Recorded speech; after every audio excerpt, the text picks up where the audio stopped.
Et c'est parti les amis, bienvenue dans le 405e épisode du Coup Tordu. On va parler vélo, on va parler cyclisme. Le Coup Tordu, c'est le fameux podcast des passionnés pour les passionnés. Je vous rappelle que dans l'épisode précédent, nous étions avec Guillaume Soula, le DS d'Oro Cycling. Pour la suite du Coup Tordu, encore dans l'épisode d'avant, on était en vidéo sur la chaîne YouTube du Coup Tordu avec Christian Kagestadt. Christian Kagestadt qui travaille avec Alex Carrera, le célèbre agent de Tadej Pogacar. Un épisode qui a été enregistré en studio que vous retrouvez bien évidemment sur vos plateformes de podcast, mais sur la chaîne YouTube du Coup Tordu. Au moment où on enregistre cet épisode, on est le 17 janvier. Il y a le Tour de Nonder qui approche. Le prochain épisode sera justement consacré à la preview du Tour de Nonder, la première course de la saison, car le Coup Tordu, c'est des interviews et des previews. Et donc, pour ce 405e épisode, on va retrouver l'homme qui a créé le buzz cette semaine. Quatrième fois qu'on le reçoit dans le Coup Tordu, j'ai envie de dire, le Big Boss est avec nous. Le Big Boss de Cylimit, monsieur Valentin Gosse dans le Coup Tordu. Il va bien Valentin là aujourd'hui? Hello Vincent, oui. Tout va pour le mieux, comment ne pas aller aussi bien. En plus, session du début de saison, tu l'as dit avec le Tour de Nonder, tout le monde a hâte que ça commence parce que ça fait des mois qu'on prend cette saison 2026 tant espérée. Ah bah oui, puis alors là, elle démarre bien, là j'ai envie de dire, là je me mets, on va dire, je vais parler au nom de tous les managers de Cylimit, Valentin, parce qu'on a appris une bonne nouvelle il y a quelques jours. Là, si j'avais pu t'accueillir dans le podcast en faisant la hola ou tu vois un truc comme ça, là je pense que voilà, tout le monde t'a applaudi des deux mains. On va en parler bien évidemment dans cet épisode. On va décortiquer, on va débriefer un petit peu l'année 2025 de Cylimit. On va surtout se projeter pour l'année 2026, mais Valentin, on va mettre tout de suite les pieds dans le plat. Décathlon, CGA, CGM. Avant ça, Valentin, comment tu vas toi? Voilà, c'est quand même la 4e fois qu'on te reçoit dans le Coup Tordu. Tout va bien? T'es où là au moment où on fait le podcast? T'es à l'autre bout du monde, c'est ça? Je suis en Asie là, et puis je reviendrai un peu plus tard en France. Je suis un petit peu parti de l'autre côté. Aujourd'hui, tout va bien. C'est ce que j'ai dit. Mélange d'adrénaline, mélange d'excitation. L'adrénaline avec le début de saison, les nouveautés sur Cylimit, dont on a parlé, dont on a évoqué sur Medium et dont on parle sur le Discord. L'excitation, tu l'as dit, les nouvelles équipes. Donc l'arrivée de Décathlon CMA CGM, la montée en World Tour de NSN aussi. Donc ça nous fait l'équipe World Tour. Et en plus, ça c'était notre objectif pour 2026, d'avoir 2 équipes World Tour. Donc comment ne pas aller bien quand les objectifs sont remplis? Ah bah oui, puis là, objectif bien au-delà des objectifs, parce que il y en a un dans le Discord qui avait dit Décathlon finalement c'est encore mieux qu'UAE. Je suis assez d'accord avec lui, avec cette équipe jeune, avec le projet qui va bien. Donc pour ceux qui, voilà, je pense que tout le monde a un petit peu ciblé à peu près ce que c'est que Cylimit à l'écoute du podcast, un jeu de fantasy où on joue avec ses propres cartes, avec ses propres NFT. Par contre, pour ceux qui connaissent mal Cylimit, on va dire que pour l'instant, le jeu était sur beaucoup d'équipes de Conti, quelques grosses équipes de Pro Team, donc NSN, ex-Israël, qui était en Pro Team, qui monte en World Tour. On avait la Tudor, la Kern, la Bardiani. Mais là, Valentin, avec l'arrivée de la Décathlon, là, clairement, on va dire qu'on était vraiment un jeu de spécialistes pour les spécialistes. L'arrivée de Décathlon, là, on s'ouvre à un plus large public, clairement. Oui, clairement. Et puis en plus, Décathlon, pour moi, ça s'inscrit aussi dans la vision Cylimit, parce que comme tu l'as dit, Décathlon a des grosses ambitions, pas forcément pour cette année, ils ont des grosses ambitions pour cette année, mais surtout pour les années à venir, avec des jeunes qui vont monter en puissance. Et c'est exactement ce que nous on veut faire chez Cylimit, c'est monter en gamme chaque année, et qu'au bout d'un moment, on devienne inévitablement tout en haut du divertissement du cyclisme. Ouais, ouais.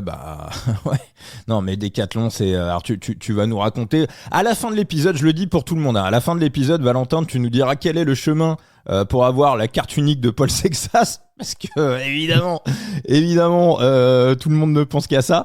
Mais tu vas nous. Alors, comment ça s'est passé, les coulisses? T'as discuté avec Dominique Sériès, comment ça s'est passé? Ça s'est passé très bien.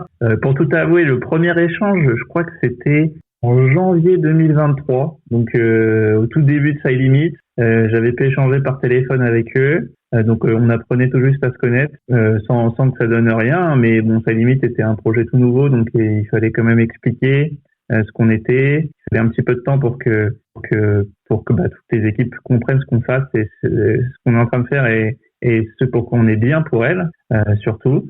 Et puis à l'été 2024, ça s'est intensifié les discussions avec Decathlon, donc à l'époque Decathlon AG2R. Donc ça s'est intensifié au fur et à mesure des discussions, ça a pris de l'ampleur. On savait pas exactement quand est-ce que ça allait signer. On savait que ça allait le faire. Puis voilà, en décembre, là il y a un mois tout juste, on a officialisé la chose entre Decathlon, CMA, CGM et nous. Donc plutôt ravi, plutôt très ravi de la tournure des événements. Ça confirme tout ce pourquoi Side Limit est fait et Decathlon, CMA, CGM l'a bien compris et nous fait confiance là-dessus. Bon, alors là, je vais faire le mec qui retourne sa veste. Voilà, Dominique Serriès, on est ensemble. Tu marches, je marche, tu tombes, je tombe. Non, c'est quand même, c'est quand même une super méga nouvelle. Donc on reparlera de tout ça, bien évidemment, à la fin du podcast. Valentin, on va débriefer avant de se projeter sur 2026 parce qu'il y a énormément de nouveautés. On va débriefer rapidement. Cette année 2025, comment quel bilan tu tires de cette année avec les plus et les moins? Le gros plus de Side Limit 2025, c'était clairement la stabilité. On a revu la structure de Side Limit, on s'est projeté sur les années futures. Voilà, 2023, 2024, on était encore un peu la tête dans le guidon avec le début, de tout mettre en place, de comment s'organiser avec les équipes, comment communiquer avec vous les utilisateurs. 2025, on voulait vraiment stabiliser tout ça et être sûr de savoir comment est-ce qu'on allait se projeter dans les années futures en sachant comment ça s'est passé jusque-là. Donc 2025, très content. Puis ça nous a permis d'engager plus de discussions avec des équipes importantes. Donc c'était un tremplin. 2025, c'était un tremplin pour les années qui arrivent. Et on va dire la plus grosse difficulté, c'est un petit peu la question qu'on s'est posée en cours de saison. Est-ce que tu as eu peut-être peur à un moment donné que Side Limit soit un dommage collatéral?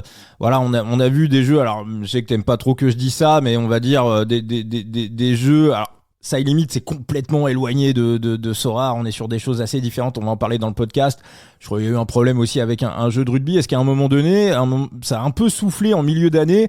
Tu t'es dit, voilà, moi, je suis pas du tout sur cette vision-là des choses. Je suis sur une vision à long terme. J'y vais calmement pour pérenniser et sécuriser le jeu dans le temps. Et il y a peut-être des gens qui vont faire de l'amalgame. Franchement, pas du tout. D'accord. Même si on est dans le même... Ouais, vas-y.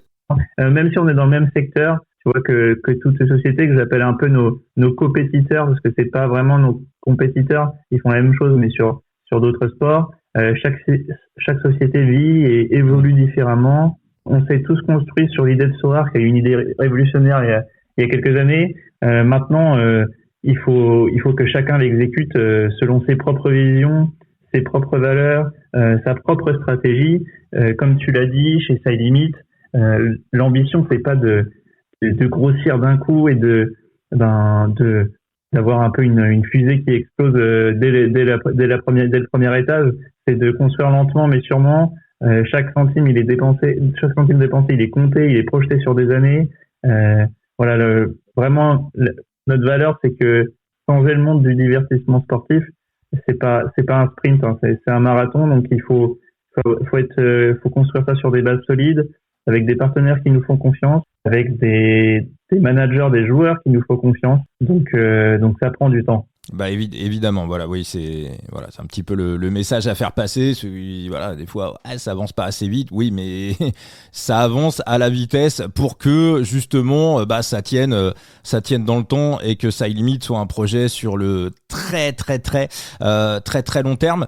Valentin, on va se projeter sur les nouveautés de cette année 2026. Alors il y a quelque chose, une critique qui revenait très très souvent, c'était les difficultés à pouvoir mettre de l'argent pour acheter des NFT, pour acheter des cartes sur SideLimit, pour acheter des coureurs tout simplement.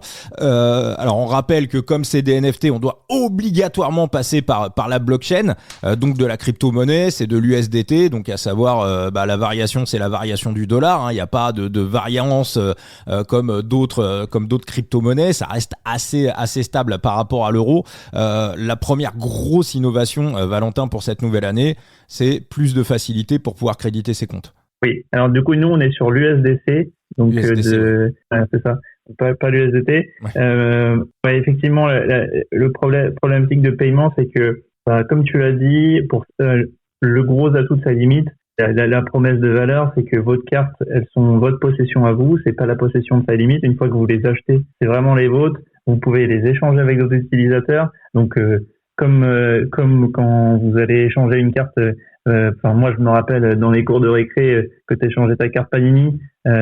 Donc là, nous on veut vraiment faire ce même principe, hein, où quand tu échangeais tes cartes Pokémon. Donc le but du jeu, c'est de sécuriser tous ces échanges parce que comme tu l'as dit, ça c'est aussi de l'argent et des crypto-monnaies. Donc c'est à ça que nous sert la blockchain. Et la blockchain, c'est une nouvelle technologie. Donc les paiements n'étaient pas forcément facilement intégrés là-dedans. Donc il fallait construire quelque chose de plus solide pour les années futures. Comme j'ai dit, en 2025, ça nous a servi de base. Et on a pris beaucoup de temps pour réfléchir parce qu'on avait besoin de construire cette base cohérente entre tous nos systèmes. Donc c'était un gros chantier en 2025. On a pu internaliser un petit peu plus la partie informatique. Voir aussi comment est-ce qu'on pouvait apporter plus de fluidité, plus de sécurité pour les portefeuilles de chaque manager, intégrer un nouveau système de paiement dans les enchères qu'on a mis en place dès janvier. Il y aura des nouveaux systèmes d'achat qui vont arriver sur le marché secondaire, donc ça j'ai hâte que ça sorte aussi. Donc en fait il y avait besoin de beaucoup de nouveautés, beaucoup de changements, et ça a été un gros chantier. Et en fait du coup Coinbase, donc on est passé sur la blockchain de Coinbase qui s'appelle Base. Coinbase nous permet de répondre à beaucoup de ces besoins. C'est pourquoi on a changé. Et en gros, ce que ça permet, c'est que vous puissiez désormais mettre facilement de l'argent, facilement échanger vos cartes, facilement revendre, facilement retirer, et que tout ça soit sécurisé par Coinbase et leur propre blockchain. Je vais préciser un petit truc, je l'ai pas précisé en début de podcast. Je rappelle que SideLimit n'est pas sponsor, n'est pas partenaire du coup tordu. C'est un projet auquel on croit depuis le début. Et je rappelle également, et je l'ai pas précisé en début de podcast pour les nouveaux auditeurs qui nous rejoignent en cours de route, si j'ai lancé le coup tordu, c'est parce que un jour Valentin m'a appelé. On avait fait un épisode 0 du coup tordu où on imaginait ce que serait que ce type de jeu. On se projetait là-dessus, un petit peu comme une sorte entre guillemets à l'époque de Sorare Vélo. Et donc si le coup tordu s'est lancé, c'est parce que quelques semaines après, Valentin, on s'est contacté. Tu m'as dit que le projet allait sortir. Donc voilà. Donc si le coup tordu existe, c'est à cause de ce monsieur qui est avec vous là, celui que vous êtes en train d'écouter dans vos voitures, sur vos smartphones, derrière vos ordi. À cause de Valentin, SideLimit s'est lancé, et donc du coup on a lancé le coup tordu. Mais voilà, c'est un projet auquel on croit, on s'amuse comme des dingues sur SideLimit. Mais voilà, je le redis, SideLimit n'est pas sponsor, n'est pas partenaire du coup tordu. Encore une fois, projet absolument auquel on croit.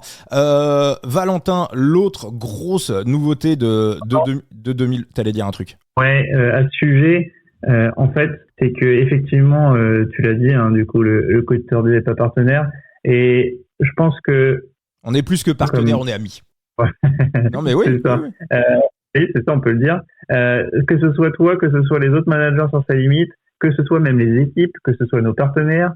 En fait, tout le monde s'inscrit dans notre vision. Pourquoi est-ce qu'ils rejoignent SideLimit, que ce soit en tant qu'utilisateur ou en tant que partenaire d'équipe? Parce que tout le monde a la même vision, qu'on peut créer un écosystème qui soit gagnant-gagnant pour tout le monde. Et c'est ça qu'on veut partager. Et c'est comme ça qu'on veut évoluer. C'est en écoutant tout le monde, donc que ce soit les managers, que ce soit les équipes, et en prenant une direction qui va apporter à tout le monde et qui va faire grandir le cyclisme. Exactement, on est là pour ça. On est là pour ça, Valentin. Alors, dans ces nouveautés de 2026, il y a une grosse nouveauté. Alors, au moment où on enregistre, on est le 17 janvier. Le marché primaire est revenu depuis quelques heures, donc on peut acheter des coureurs aux enchères. Les premiers coureurs de Decathlon, CGA, CGM sont en vente aux enchères. Il y a un petit peu de NSN, il y a du Eurocycling également qui revient, si je dis pas de bêtises. L'équipe norvégienne également, Rispol, équipe qui vient d'arriver, voilà, équipe comme on aime sur Side Limit, avec des jeunes qu'on peut aller chercher. C'est un petit peu la Colo Quick norvégienne, où on récupère vraiment ces équipes de formation. En plus, UnoX n'a pas de Conti cette année, donc UnoX qui recrute exclusivement des Scandinaves va aller essentiellement taper pour trouver des jeunes chez Colo Quick et dans cette équipe Rispol. Donc c'est l'autre nouvelle équipe qui a été annoncée avec NSN, donc la suite d'Israël. Là, le marché primaire a été ouvert, mais Valentin, c'est la grosse nouveauté de cette année. Le marché primaire, ça va pas rester très très longtemps.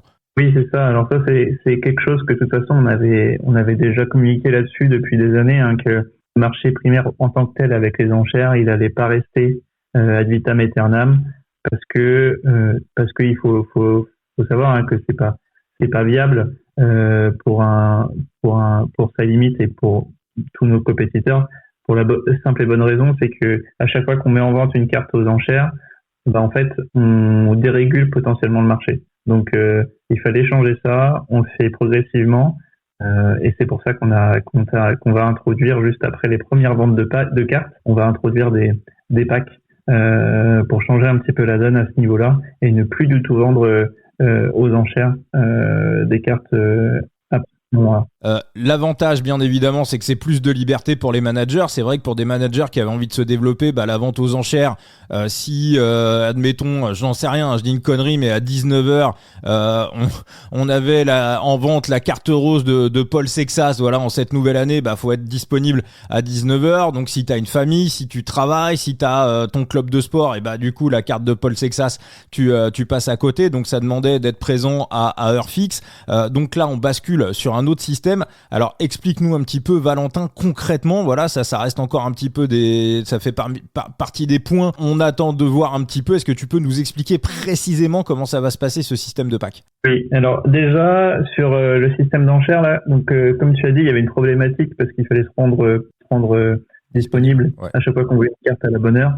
Donc on a intégré là cette année un nouveau système d'enchères automatiques où finalement, toi Vincent, si tu sais que tu veux acheter la carte de Paul Sexas et tu sais que tu es prêt à mettre jusqu'à je sais pas $50 pour l'acheter, tu peux dire à sa limite, OK, surenchéris pour moi automatiquement jusqu'à $50, et comme ça t'as pas besoin d'être là jusqu'au bout de l'enchère. Si tu sais combien tu es prêt à mettre pour cette carte là, ça va surenchérir automatiquement jusqu'à ce montant. Ensuite, sur le système de pack, en fait, pourquoi est-ce qu'on fait ça? C'est pour que le marché s'autorégule. En fait, il faut vraiment voir sa limite comme les cartes Pokémon vis-à-vis du marché. Tu vois, il y a des cartes de Pikachu qui est super rare. Si Pokémon recrée d'autres cartes de Pikachu la même, forcément, ça va faire tomber la valeur de la première. Ou c'est comme si Léonard de Vinci avait fait deux Joconde. Tu vois, il y aurait pas du tout, ça aurait pas du tout la même valeur. Donc, en fait, on peut pas se permettre, nous, de mettre plus de cartes que nécessaire sur le marché. Inversement, si on n'en met pas assez, ça veut dire qu'il y aura qu'une seule carte d'un coureur, admettons, et en fait, il y aura qu'une personne qui pourra jouer à sa limite. Donc en fait, il faut qu'on mette sur le marché juste ce qu'il faut pour que le marché soit vivant et stable globalement. Et aujourd'hui, le système d'enchères ne permet pas ça, parce que sa limite met des cartes en vente sans savoir s'il y a vraiment plus de personnes qui veulent cette carte-là.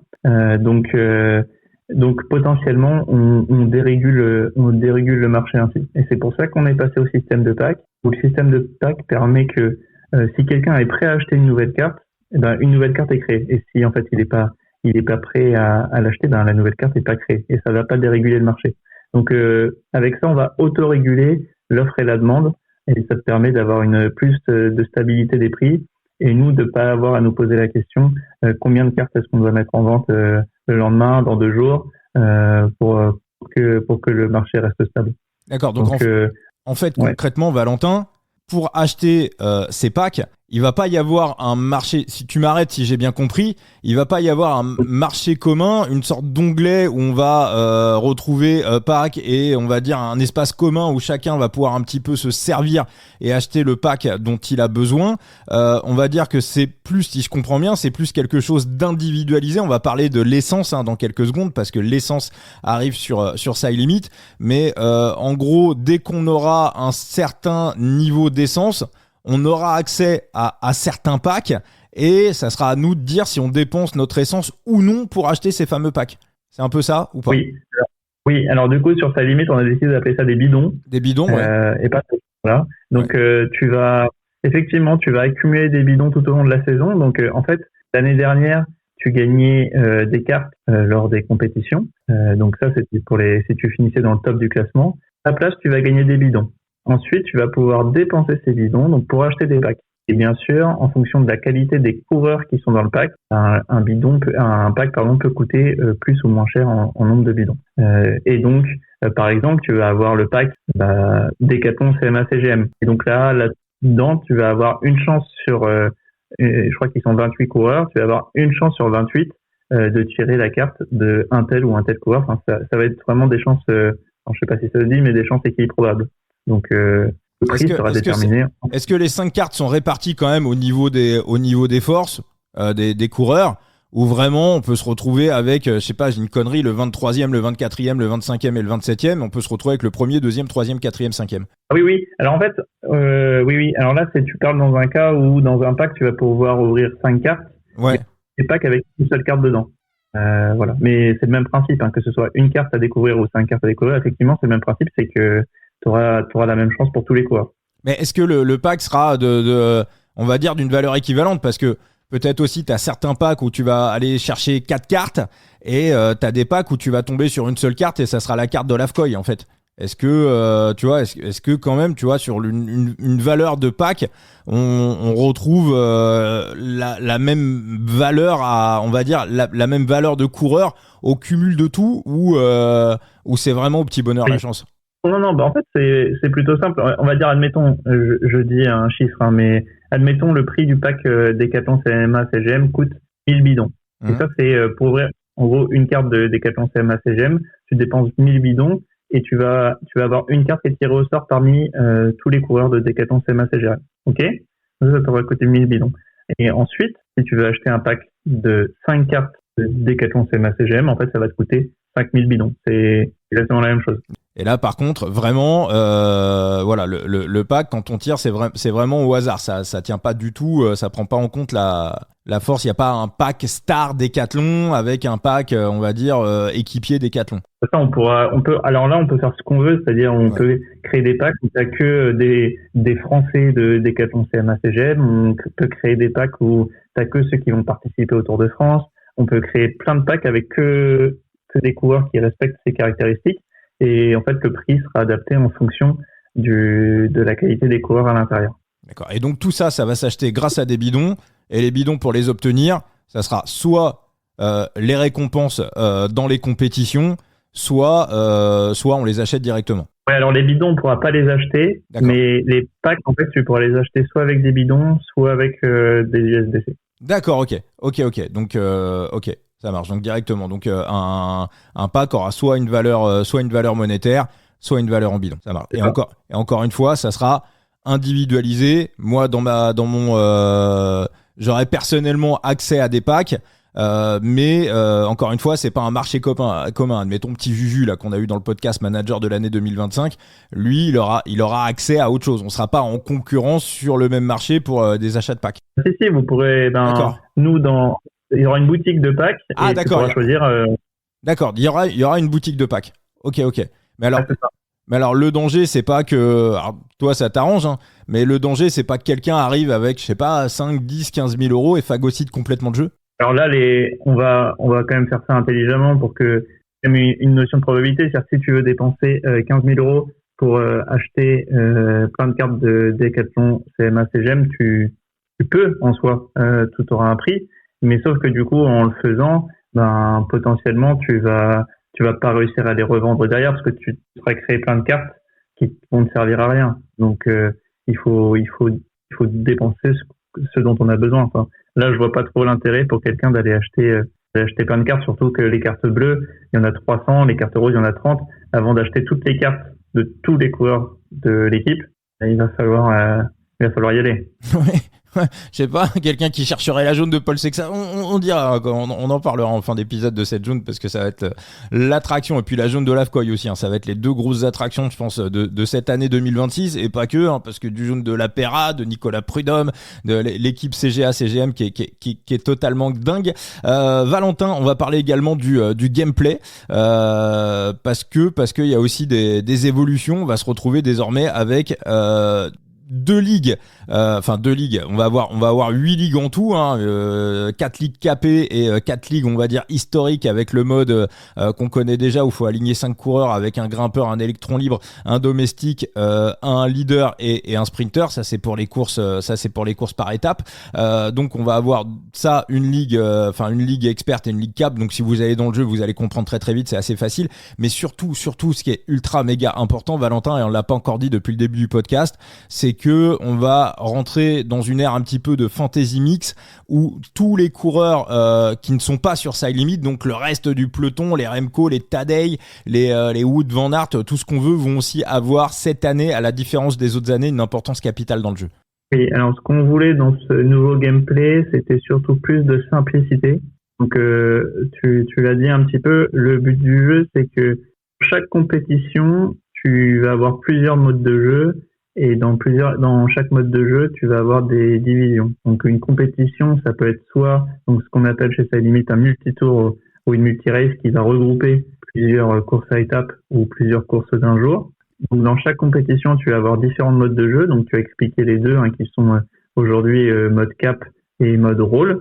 Potentiellement, on pourra en rajouter d'autres. Et dans chaque mode de jeu, tu vas avoir 4 divisions. Et une division égale une couleur. Donc la division 1, c'est la division des cartes jaunes, la division 2, la division des cartes roses, et la division 3, la division des cartes bleues. Et ensuite, ce sont effectivement des cartes blanches. En fait, cette année, on a quand même laissé la possibilité de pouvoir mettre des cartes blanches en Ligue 1, Ligue 2 et Ligue 3 pour compléter son équipe, parce qu'il peut y avoir parfois certaines compétitions où il y a peu de cartes à limite jouables. Donc il faut donner aux managers plus de possibilités pour construire ses équipes. C'est qu'on continue à en rajouter un petit peu pour les divisions pour les divisions 1, 2 et 3. Voilà. Et l'envie aussi, c'est de pouvoir ouvrir dans les mois qui viennent de nouveaux modes de jeu, dans le cas où il y a beaucoup de cartes disponibles, à l'inverse de cartes disponibles de Side Limit pour une compétition, c'est pouvoir intégrer de nouveaux modes de jeu. On va le dire aussi, c'est un petit peu, moi, c'est un petit peu, si tu veux, les deux réflexions que j'avais les deux retours que j'avais, et tu as dû les avoir aussi, de fans de vélo, des gens qui s'intéressent au vélo, qui étaient pas forcément sur Side Limit. C'est-à-dire que vraiment, aujourd'hui, les joueurs de Side Limit, c'est des gros fans de vélo. On va dire que ceux qui aimaient le cyclisme, qui aiment le cyclisme en deuxième ou en troisième sport, avaient un petit peu l'impression d'être largués parce que ils étaient moins spécialistes que des spécialistes. Là, si tu veux, avec ce système, à l'inverse, il y a des jeux de fantasy qui eux n'ont pas ce problème-là, parce que les gars ont envie de jouer avec. Alors là, on est sur du fantasy pur, bien évidemment, ça n'a rien à voir avec Side Limit, mais les gars jouent avec leur Vingegaard, avec leur Remco, avec leur Tadej. Donc là, avec ce système-là, on s'adresse aussi à ces gars-là avec le système des coureurs en carte blanche. C'est aussi un appel du pied pour rejoindre l'aventure. Oui, tout à fait. En restant à l'idée que nous, en fait, si on a fait ça, c'est parce qu'on voulait aussi quelque chose de plus fun, de plus juste pour les utilisateurs. Donc, en fait, effectivement, là, le système de pack de cartes blanches va donner à chaque multitour et multirace plus que tu vas pouvoir acheter avec des bidons blancs. Ça va te permettre de renforcer ta galerie de cartes blanches pour les courses futures. Mais surtout, effectivement, tu vas pouvoir utiliser ton Pogacar ou ton Vingegaard si tu as la chance d'en avoir un. Mais même si tu en as un, en fait, tu vas pas pouvoir l'aligner dans toutes les ligues, parce que tu vas pas tirer 8 Pogacar. Donc, n'importe qui arrive sur sa limite, dans tous les cas, tu vas devoir faire des choix. Et donc, c'est ça aussi qu'on voulait intégrer, c'est que ça apporte pas mal de stratégie même avec les coureurs qui ne sont pas sous licence à limite. Et donc, comme tu l'as dit, pour pouvoir intégrer progressivement plus d'utilisateurs en attendant que ces cartes-là soient sous licence à limite. Mais alors concrètement justement pour ces cartes blanches, donc sur chaque ligue par exemple, sur on va prendre la Ligue 3 qui est la plus accessible, où on joue avec sur chaque ligue on devra utiliser donc 3 cartes bleues, donc des cartes qu'on a. Les cartes bleues, c'est les cartes achetées les moins chères. Je précise pour ceux qui connaissent pas Side Limit que la Ligue 4 est intégralement gratuite, et moi c'est ce que je conseille quand on rentre dans le jeu, c'est de venir en totalement gratuit et de se faire les dents sur la Ligue 4, 2, 3, 4 compétitions, le temps de se faire les dents, de comprendre le scoring et de voir un petit peu les mécanismes du jeu, et puis ensuite de rentrer dans le jeu petit à petit. Donc là sur une Ligue 3, donc 3 cartes bleues, celles qu'on possède, 2 cartes blanches, donc tu en parlais à l'instant. Quel va être le système d'accès à ces cartes blanches, donc qui sont des cartes gratuites, et comment on va être sûr d'avoir, on va dire, une certaine équité de dispatching des cartes blanches entre les managers, parce que c'est aussi dans les discussions un petit truc qui revient, c'est que sur certaines épreuves, ceux qui vont se retrouver avec Pogačar, clairement, ils peuvent aussi phagocyter les compétitions à l'inverse des autres, quoi. Bien sûr. Alors ça, du coup, ça a été un gros sujet. Donc les cartes blanches, comment elles sont distribuées? Quand tu arrives sur Side Limit, donc normalement, on va lancer ça. Aujourd'hui, on parle le 16 janvier. Normalement, on va lancer ça aujourd'hui. Quand tu vas arriver sur Side Limit, où tu vas te reconnecter, tu vas pouvoir ouvrir un pack de bienvenue qui contient des cartes blanches. Ce pack de bienvenue donc contient 6 cartes blanches qui sont tirées au sort selon le niveau de chaque coureur. Donc sur les 6 cartes, tu vas avoir une carte, une star, tu vas avoir une carte d'un coureur qui a des très bons résultats, une carte d'un coureur qui a des résultats moyens, etc., etc. Tu vas pouvoir tirer au sort, et surtout tu vas pouvoir choisir. C'est-à-dire que parmi chaque carte tirée au sort, en fait, elle va pas vraiment être tirée au sort. Je dis des bêtises, mais tu vas pouvoir choisir entre 3 coureurs. Donc sur la carte star, en fait, tu vas pouvoir choisir entre 3 coureurs. Par exemple, tu peux tomber sur Pogačar, Evenepoel ou Vingegaard. Et donc là, tu vas devoir choisir entre les 3 qui c'est que tu veux dans ton équipe. Et en fait, ce principe-là, on veut le dupliquer à chaque fois qu'il y a une nouvelle compétition. Tu vas pouvoir tirer des cartes. Et en fait, le but du jeu, c'est que on veut donner à chacun la possibilité d'avoir des stars dans son équipe. Mais la différence, ça va être la stratégie de chacun, de comment utiliser et qui utiliser comme star pour cette course, pour cette compétition. Donc en fait, tout le monde va avoir les mêmes chances pour commencer la compétition, mais la différence, ça va être quelle stratégie on met en place et quelles cartes on utilise vraiment pour cette compétition. Sachant qu'entre le mode capé et le mode classique de Side Limit, on pourra pas mettre ses coureurs dans les deux des deux côtés. Donc là aussi, il y aura des vrais choix stratégiques à faire. C'est ça. Alors déjà, tu vas avoir le choix du mode de jeu. Tu tires Pogačar, tu fais quoi? Tu l'alignes dans ton mode cap ou tu l'alignes dans ton mode rôle. Déjà, c'est une première décision. Et toi qui joues en plus beaucoup de divisions, Vincent, puisque tu as des cartes jaunes, roses et bleues, c'est ton Pogačar, tu l'alignes dans quelle division? Quelle division tu vas mettre en avant avec ton Pogačar aussi?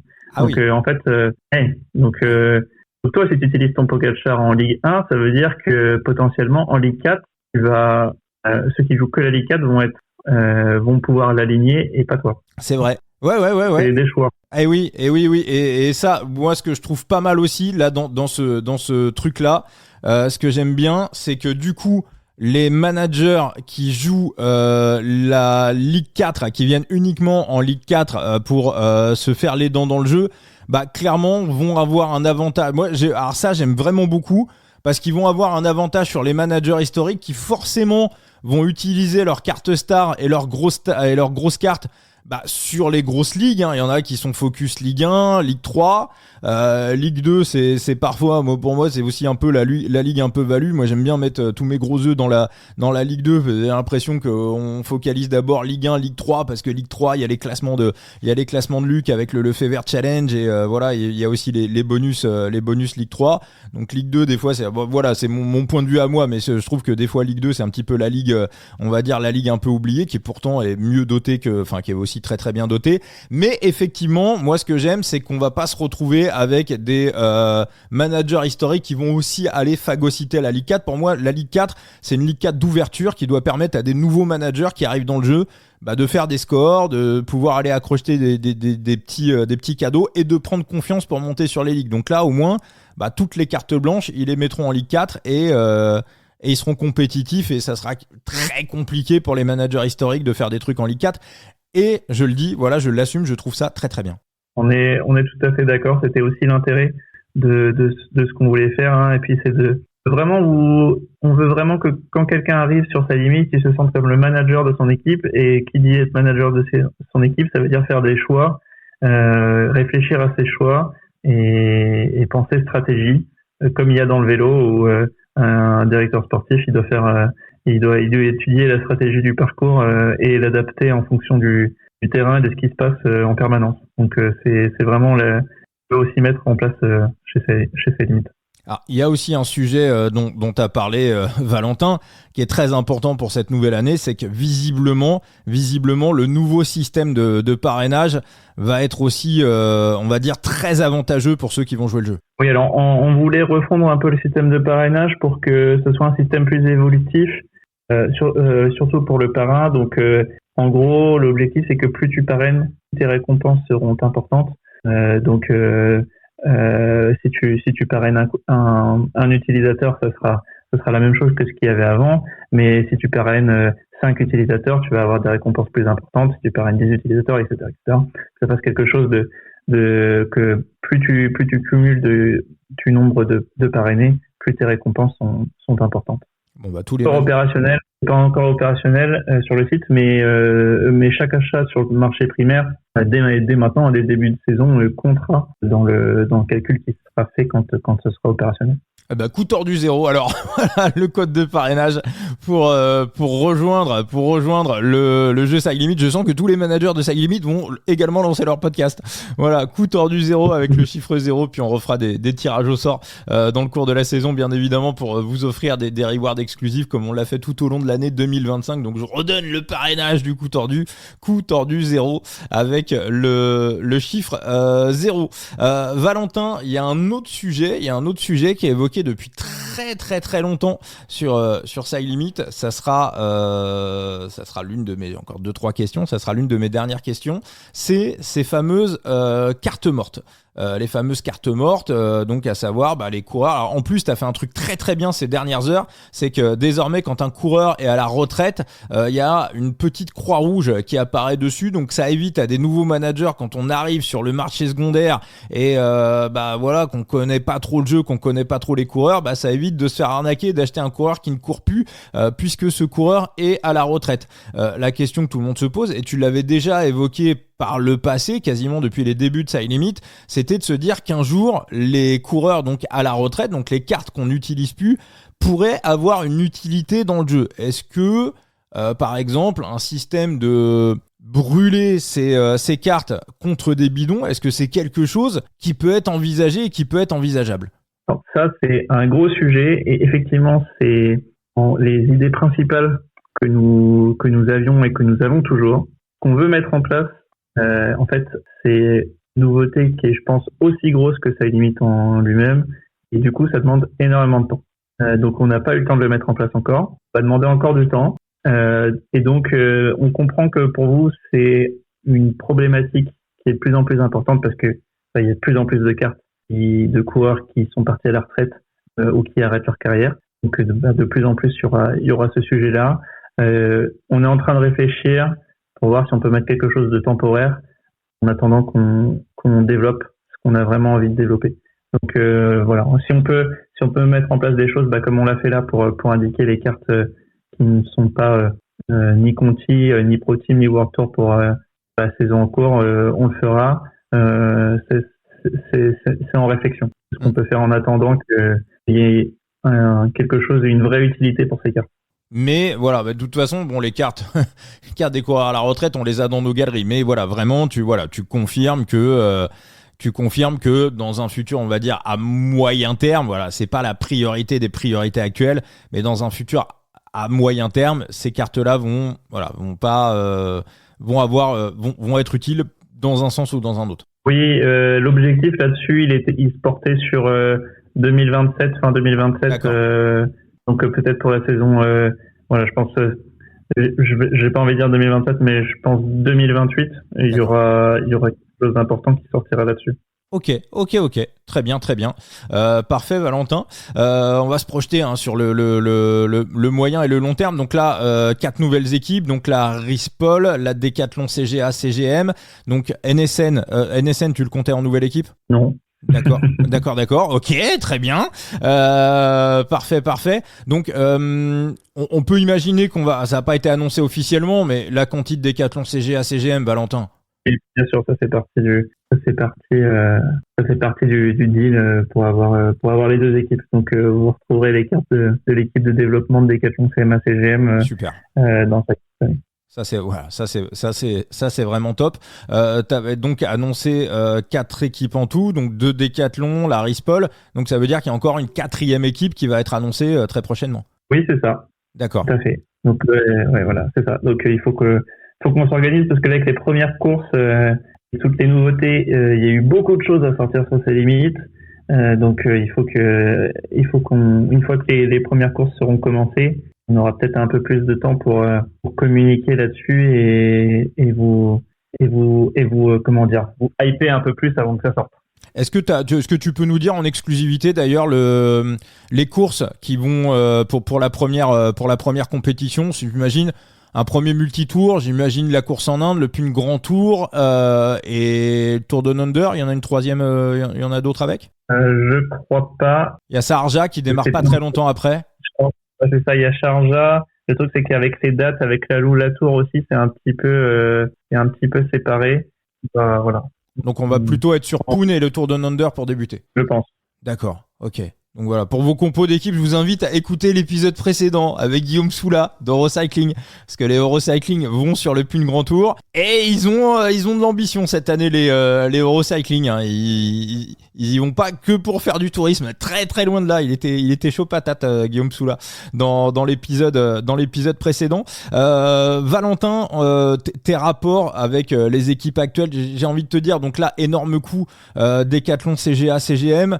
On peut imaginer du coup que ça va un petit peu décomplexifier d'autres équipes World Tour, peut-être d'autres équipes françaises, peut-être d'autres grosses équipes, on va dire Conti françaises. Hein, je pense à des Roubaix Van Drissel, je pense à des Saint-Michel-Aubert. Voilà, c'est des exemples que je donne au hasard. Est-ce que tu risques pas maintenant de rentrer, alors c'est encore assez frais l'arrivée de Décathlon, mais de rentrer dans un système inverse, c'est-à-dire que pendant longtemps t'étais un peu à la chasse et à la recherche aux équipes, et là tu vas peut-être devoir te dire, va peut-être pas falloir que j'en mette trop d'un coup pour, encore une fois, vraiment réguler le nombre de coureurs et le nombre de cartes par rapport au nombre de managers présents dans le jeu et éviter de voir ce qu'on a vu par exemple encore une fois sur Sorare. Dès que la première ligue est arrivée, tout le monde imaginait une explosion du nombre de managers. Ça n'a pas du tout été le cas et ça a complètement fait péter le marché. Là-dessus, plusieurs choses. Déjà, il faut pas confondre l'arrivée d'une nouvelle équipe et l'arrivée de nouveaux utilisateurs immédiatement. C'est-à-dire que on en voit quand même pointer le bout du nez là, Valentin, là cette semaine. Décathlon qui communique, et puis surtout ce que j'ai vu, moi ce que j'ai remarqué, c'est qu'on avait beaucoup de managers. Moi c'est la sensation que j'ai eue, c'est que depuis l'arrivée de Décathlon, des managers qui étaient en Ligue 4 ou qui étaient, on va dire, occasionnels dans le jeu, voilà, qui étaient là et qui se, ok, là c'est bon, on y va à fond. Moi, c'est la sensation que j'ai eue. C'est sûr. Mais comme tu l'as dit, Sorare était un bon exemple là-dessus. Et il faut pas vendre la peau de l'ours avant de l'avoir tué.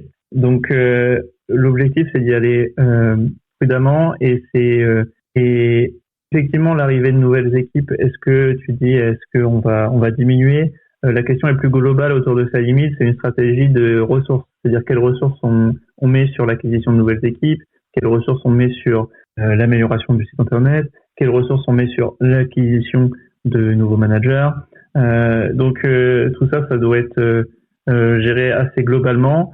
On va pas dire à une équipe non, on veut pas de vous sur ta limite, pas du tout. Et je pense que toutes les équipes qui nous rejoignent aujourd'hui, elles le font pour gagner en visibilité, pour rajeunir le cyclisme, pour préparer l'avenir. Elles comprennent que ça limite c'est un enjeu pour le futur et que ça va prendre une ampleur de plus en plus importante chaque année. Donc elles savent aussi que plus il y aura d'équipes, plus il y aura de monde sur sa limite, et du coup plus elles auront de visibilité aussi, parce que c'est important pour elles d'avoir de la visibilité pour le sponsor. Donc tout le monde a intérêt à grandir ensemble. Et ensuite, tu parlais de la valorisation des cartes sur le marché. Il faut réussir à gérer cela intelligemment, et c'est aussi dans cette optique que les packs sont là pour autoréguler l'offre et la demande, parce qu'il y a le marché secondaire pour ceux qui arrivent, et c'est ça qu'on veut vraiment mettre en avant aussi, c'est le marché secondaire, et c'est dans le cas où vous trouvez pas ce que vous voulez au prix où vous le voulez sur le marché secondaire, et ben là vous pouvez tenter votre chance sur l'achat des packs. Et inversement, si on n'a pas ce qu'on veut dans les packs, on peut aller revendre derrière sur le marché secondaire. C'est aussi tout ça. Donc c'est vrai que effectivement, avec cette régulation du système de packs, tu vas pas être obligé de, si demain une grosse équipe te dit écoute Valentin, là on est chaud, tu vas pas être obligé de leur dire bon les gars, on attend 6 mois pour rentrer dans le jeu parce que je vais réguler mon truc. Tu peux organiser les choses, on va dire, assez rapidement sans non plus éclater le marché, quoi. Ouais, c'est ça. C'est vraiment tout ce dont on a réfléchi là depuis un an, c'était d'assurer la stabilité pour le futur et de permettre que ce soit que si on a une période, on va dire creuse, où il n'y a pas de nouveaux utilisateurs, ou une période à l'inverse, soit un petit peu avec beaucoup d'utilisateurs qui arrivent, dans tous les cas que ce soit géré, que ce soit régulé automatiquement, et que ça ne soit pas à nous, à sa limite, de devoir gérer ça et de potentiellement déréguler le marché. Tu penses que cette arrivée de Decathlon, ça va psychologiquement débrider, on va dire lever un levier psychologique pour certaines équipes qui hésitaient à rentrer dans l'aventure? En logique, oui. Oui, bien sûr. Bien sûr, c'est le cas.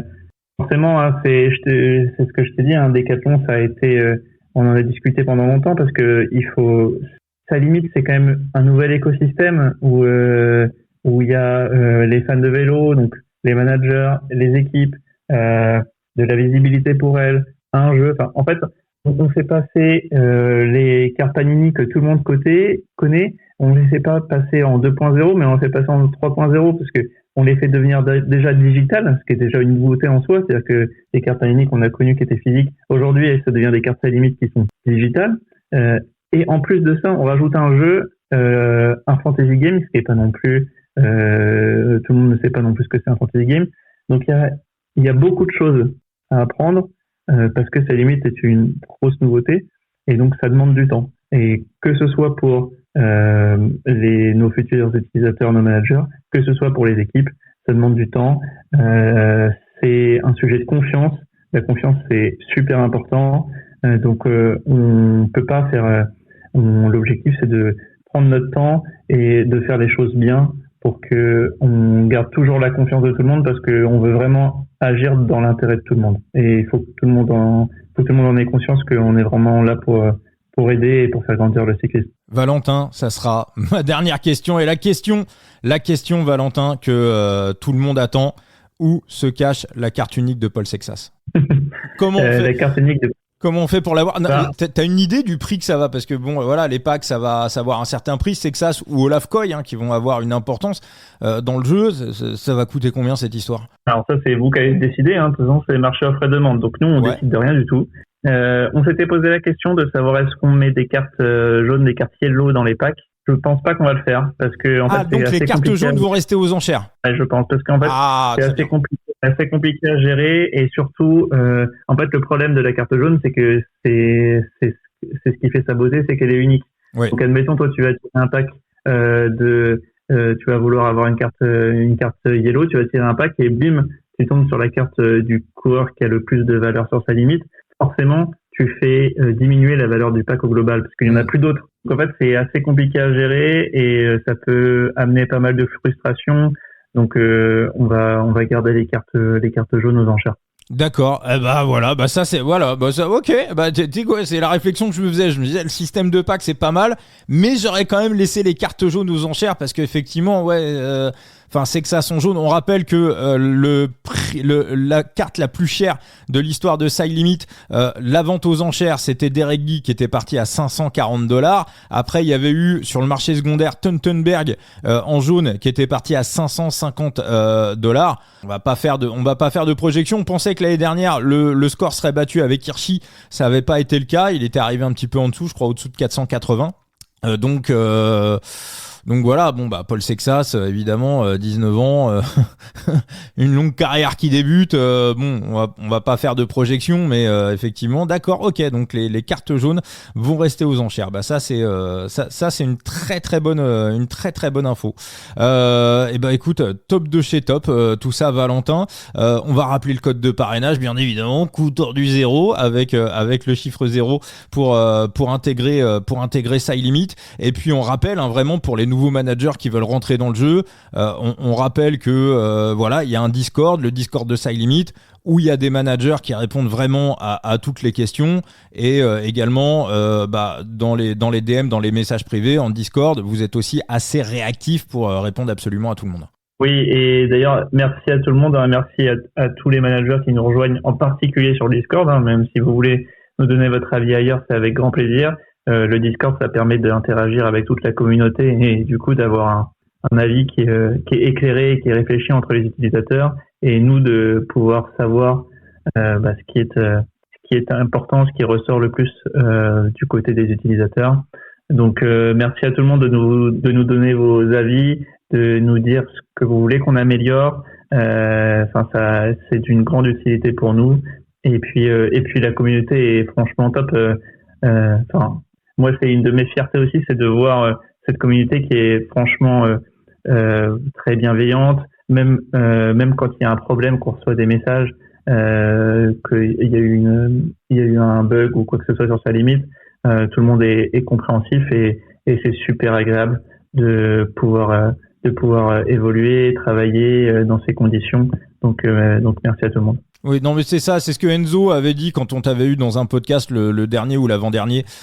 C'est que sur Side Limit, il y a aucun sujet sous le tapis. Voilà, c'est-à-dire que s'il y a un truc qui va pas, on peut le dire, on en discute, tu fais tout pour régler, pour réparer le problème, mais c'est toujours des discussions franches, honnêtes, avec des problèmes, des solutions, et le but c'est qu'on avance tous ensemble, c'est qu'on se cache pas, et aussi on attaque la 4e saison de Side Limit. Donc encore une fois, on t'avait eu dès le début du podcast, on avait démarré Side Limit au moment du coup tordu, et jusqu'à présent toutes les promesses qui ont été faites, toutes les promesses ont été respectées. Voilà, tu n'as pas avancé des choses que tu n'as pas pu tenir. Tu dis, tu fais. Et quand c'est pas possible dans l'immédiat ou tout de suite, tu le dis aussi.